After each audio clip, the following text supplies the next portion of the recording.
Live Unrehearsed on CJAD 800. Brought to you by Marco Vendramini of IG Private Wealth Management. MarcoVendramini.com. And welcome back to Life Unrehearsed. My name is Matt Delvecchio, specializing in life transitions, downsizing in the senior living industry. And I'm Corey Sirota, clinical social worker and psychotherapist, specializing in grief and loss. Corey, you do quite a few Zooms now on these video conferences, don't you? I do. And you as well, I imagine. Yeah, it's been all our lives when we do presentations. Those that do presentations have been turned around. So Stephanie and I, in fact, were just doing another one last week, a webinar to the YMCA. And I always find that some are really dark backgrounds, some are okay. So you know what? I made an investment. I bought this thing called Loom Cube. It's basically this lighting apparatus that you attach right to your laptop or your desktop. It's made all the difference. You could even have a dark room, dark background, and it's like you're inside a little movie studio. So that's my little investment. Hold on, but does it make you look younger? I didn't buy that version of it. I don't know. I want that version. You know, when you invent that, will become loaded. I love it. The wrinkle-free lighting. Yes. All right. You heard "I Believe" in the song leading up to it. Can't wait for this, Corey. Yes, we are very excited to have singer Nikki Yanofsky join us on Life Unrehearsed. From a child protege to her smash hit "I Believe" and her memorable performance at the 2010 Winter Olympics. Now, she's recently released her new album called Turn Down the Sound. Nikki, welcome to the show. Hi, thanks for having me. So, I even saw you performed at the Montreal Jazz Festival. I've seen you at 12 years old. You performed at Carnegie Hall and the Olympia in Paris at a very young age. And of course, who could forget, I remember watching it, the Winter Olympics 2010 with I Believe. You were 16 years old. Yeah. Now, looking back, do you have fond memories, or was this so quick or maybe overwhelming? What was it like for you? The whole experience is just amazing. I mean, even to this day, I look back at it's my life, so I look back at the last 10 years and it's sometimes I scratch my head at how these things sort of happened to me in the way that they did, because it just sort of played out in a way that never felt overwhelming, but just always felt kind of comfortable and like I was just the luckiest kid ever. So it's been a wild ride, but it shaped me into who I am today. It's amazing listening to you, Nikki. You were 10 years ago. You're 26 now. That was 10 years ago, and you were just 16 years. Can't possibly imagine, but you made Canadians very, very proud. And now you've recently released a new album. It's called Turn Down the Sound. Congratulations. Thank you very much. There are some really great tracks on this album. And this album is not your typical Nikki Yanofsky style. And to quote you, I think I read a quote: "The goal of the album was to ignore all the labels that have been stuck on me and the boxes I've been put into to make something from the heart." And you really do put your personal stamp on this one, didn't you? Thank you very much. Yeah, well, I did. That was the goal. I think, one of the amazing things about starting so young is that you get all these experiences and opportunities. And it kind of shapes you into who you are. But the flip side of that is sometimes people have an idea of what they think you should be doing. I've heard it from, the press, from people on the business side of things, of like what they kind of expected from me, given that I started out so heavily in jazz, and then, I believe was like a pop anthem. So I kind of was always being pulled in a million different directions. And it's like anything, you're trying to grow up with that pressure on top of everything. And I think that as you come into your own and you grow up, you realize what you want to say. And that's what this album really represents for me. It's kind of independence in a way. Good on you. That's Nikki Yanofsky, a very wonderful singer. She's talking about her life and her new album called Turn Down the Sound. And that's listening to both Corey and Matt on Life Unrehearsed. So we got a great text in, and I have to read it. It says, "Dear Nikki, I believe, and your duet, J'imagine, I believe, helped bring this country together, along with obviously the athletes' gold medal leading performances in Vancouver. Thank you, signed Canada." Great. That's very sweet. Thanks. I'm happy I could help. There you go. Let me ask you, you opened up in a couple of songs that you wrote, like Black Sheep and Owe It All. Yep. Tell us about your thoughts about being a little bit more vulnerable than you would normally be. Well, it's definitely the scariest feeling because, in the past, even my last album, Little Secret, it was more kind of narrative in the sense of like I would watch a movie or a show or speak to one of my friends and kind of write songs that depicted different situations that they've been through or that I've watched because I was young working on it, and now that I've sort of grown up and lived a little bit, I have my own experiences and things and perspectives on things that I wanted to share. So it was deciding to be just, as transparent as I possibly could with my lyrics wasn't necessarily a deliberate thing. It was a gradual thing, but because of the space between my last album and this one, it feels like a huge shift. And I definitely felt that shift when the record came out myself, because it was like, oh, this is different. This was a different kind of fear because you're wearing your heart on your sleeve and, people are getting to know you in a way they never had before.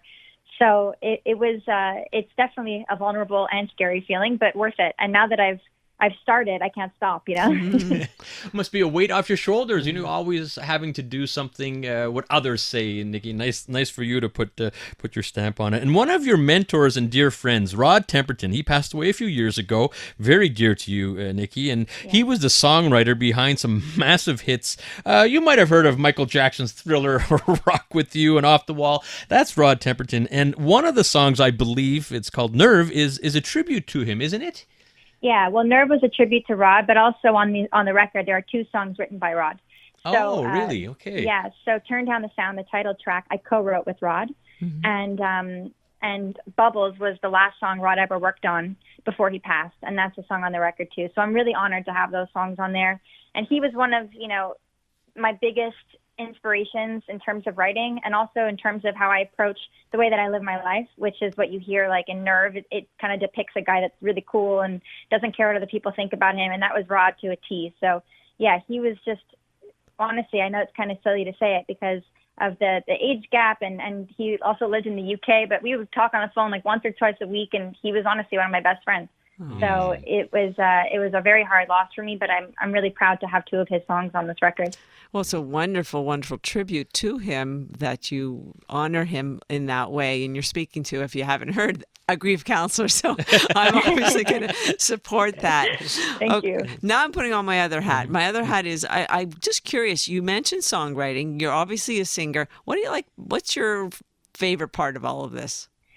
I think just the way that I get to express myself on a daily basis through my music, and that that comes from singing songs I've written, but also singing songs that other people have penned. Like Bubbles, for example, on the record. I didn't write that; Rod did, but he wrote a song sort of with me in mind, and I feel like he captured a part of my personality that maybe I wouldn't have been able to tap into myself because he was more objective about it. So it was like it's kind of fun to be able to just express myself through music, but.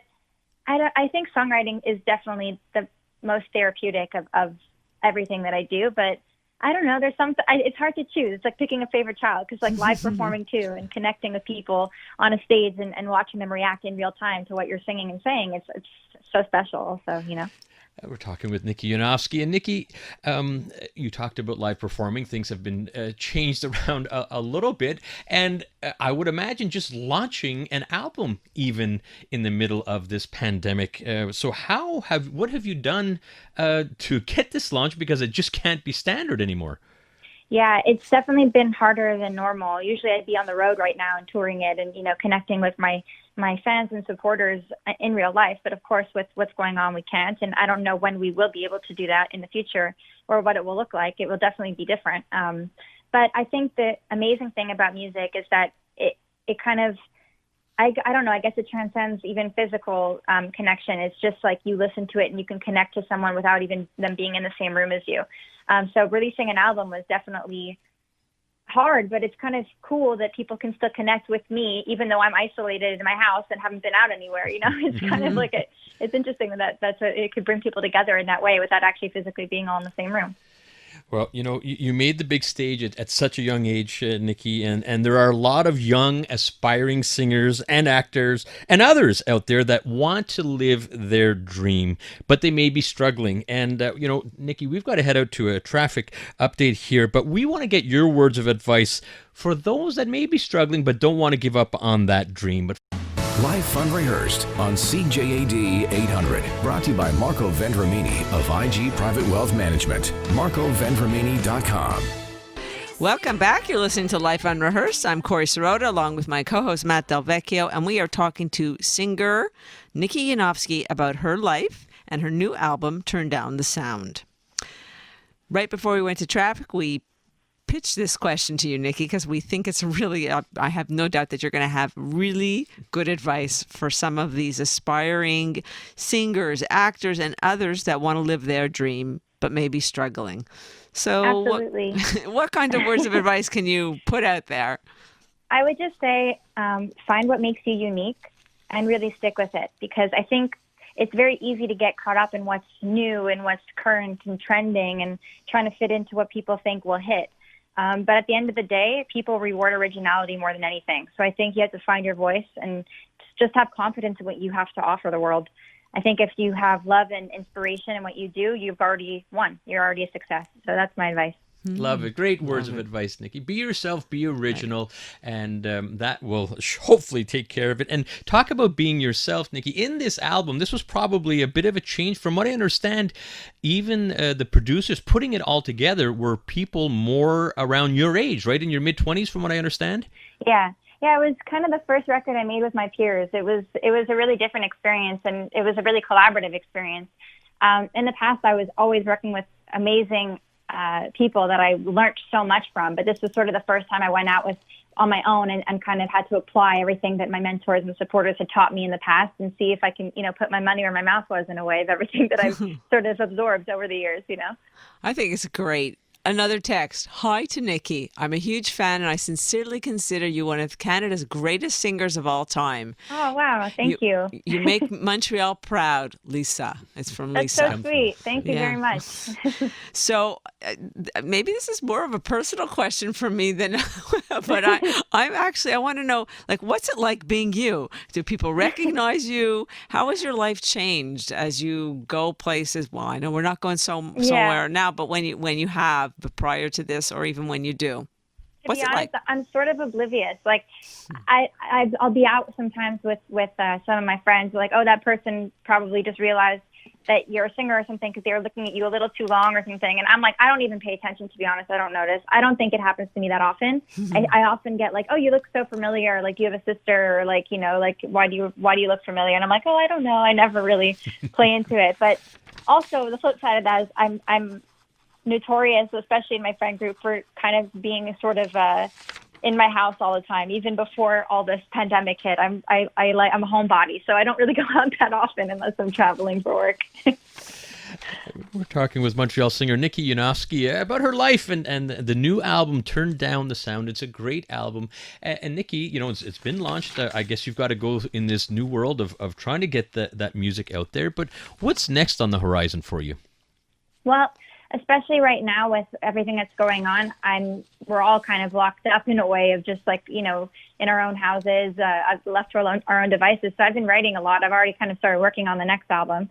So, might as well. So along with doing press and promotion for this current record, my eyes are always on the horizon, just looking forward and seeing what's next for me. So hopefully I'll have something, a new album, hopefully out next year also, or a year and a half or so, So I'm just curious, who are your role models? My role models, well, Rod Temperton, who we were talking about before, was a huge role model for me in terms of music. And also, like I was saying, the way I approach just life in general. I would say also my parents are huge role models for me. They're just always supportive and always there for me. And I love them so much. And just my family in general. Are some big role models for me. I think it's important to surround yourself with people, like-minded people that push you to be the best you and keep you grounded. So that's what I've done. So I'm lucky I have a good support system in that way. Well, and it does show, Nikki. Certainly, a lot of Canadians. The texts are still flying in here, Nikki, for you. It's amazing, and you say you're starting to write these songs. Why not? You're in a bit of confinement. What I found interesting in this album, because it's not a typical Nikki Yanofsky album, you've changed musical styles a little bit, and if you're going to continue writing, do you have anything particular in mind? Because you were known as jazz, and now you're really out there, and I guess this gives you an opportunity to continue with the range. Yeah, it's kind of funny because I've always felt like I've sort of been had a label or sort of been boxed in a way. And that was never something I proclaimed myself. I was never like, oh, I'm a jazz singer or a pop singer or a jazz pop singer. It's just, I think that people have an easier time understanding what you do when they're able to sort of like kind of put you in a category. But I've never done that to myself. So for me, it's not like a huge shift in terms of a deliberate, like, oh, I'm now going to be doing R&B. Like for me, I always laugh when everyone's like, oh, she's a jazz pop singer. Cause I'm like, well, that's actually a genre already. It's called R&B. Like it exists.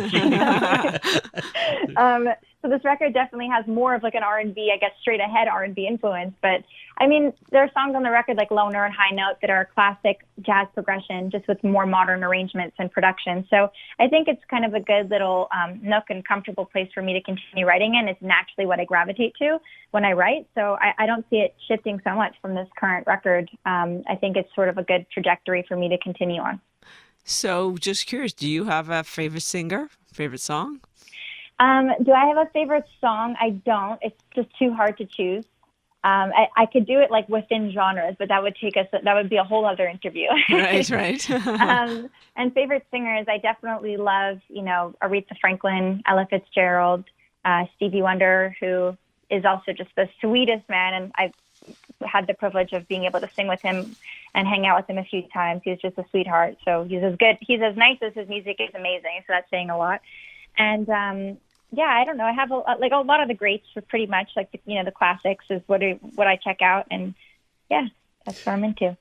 And aspiring singers will soon say Nikki Yanofsky, right? Yes, that's right. And so, Nikki, we're wrapping up here, and your wonderful new album called Turn Down the Sound. You launched the song, I guess the first song that was launched was called Forget, right? And you've got a video and everything, and it's quite a catchy video and quite entertaining. How was that setting it up?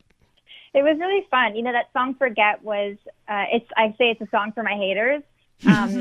Which is kind of a funny joke that I say in my live shows. I'm like, so nobody in this room right now, because everybody who comes to my shows is obviously not a hater. But anyway, it's sort of just like a message to anybody who's ever doubted me in my life. And I was just thinking, in terms of a video, what's something that can kind of poke fun at this message? Because it could be a little bit, I didn't want it to be preachy. I wanted it to be fun. And the video is me creating a bunch of popular memes, because it's kind of, I guess, corresponds to the message of the song, which is like, I've always been sort of put into a box, and when people like see you in one way, they can't unsee you in that way. And it's similar to people in memes, like when they're like kind of being made fun of for one thing, that's it, they're forever that person, Well, thank you so much, Nikki, for your time and your honest, sincere responses. We had no doubt that you would be as entertaining and as talented as you are. How can people get a hold of this, your latest album, Turn Down the Sound? Thanks. Well, first of all, thanks for having me. It was really nice speaking to you both. If anyone wants to check out my new album, you can go on Spotify or Apple Music or iTunes or anywhere music is streamed and available. It's there. I'm pretty sure the tracks are up on YouTube too. And you can also follow me on Instagram at official Nikki Y. And on Twitter. And I'm always posting new stuff, so you can check it out there.